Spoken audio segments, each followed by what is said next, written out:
Earth is a level, motionless plane with the sun, moon, and stars revolving over and around us just as you experience every day.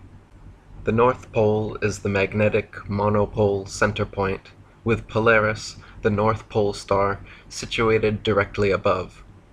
Polaris is the only motionless star in the heavens, with all the other constellations revolving perfect circles over the Earth every night.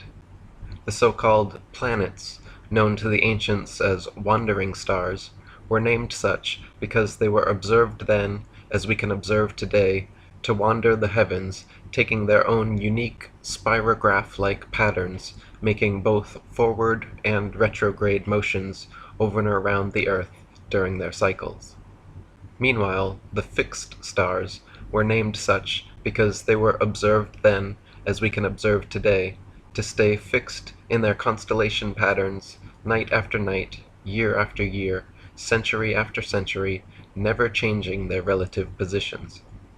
If Earth was truly a tilting, wobbling, spinning space ball, as NASA and modern astronomy proclaim, rotating 1,000 miles per hour on its axis, revolving 67,000 miles per hour around the Sun, spiraling 500,000 miles per hour around the galaxy, and shooting off several million more miles per hour through the universe, the star patterns would never look the same 2 nights in a row, let alone be fixed in exactly the same constellations for thousands upon thousands of years.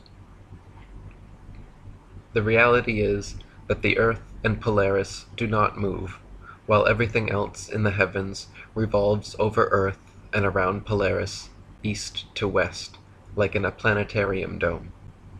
Our Earth planetarium, however, is so vast that perspective won't allow any observer to see all the stars simultaneously from any one vantage point.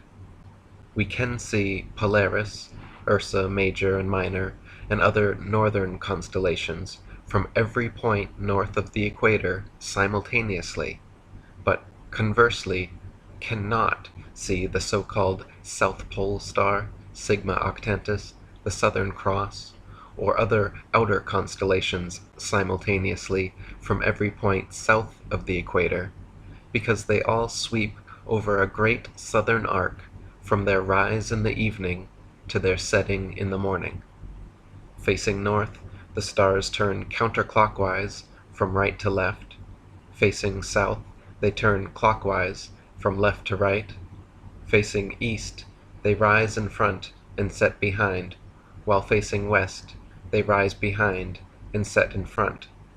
So their apparent motion, angle, and inclination changes depending where you are on Earth and what direction you are facing. But their actual movement is always east to west.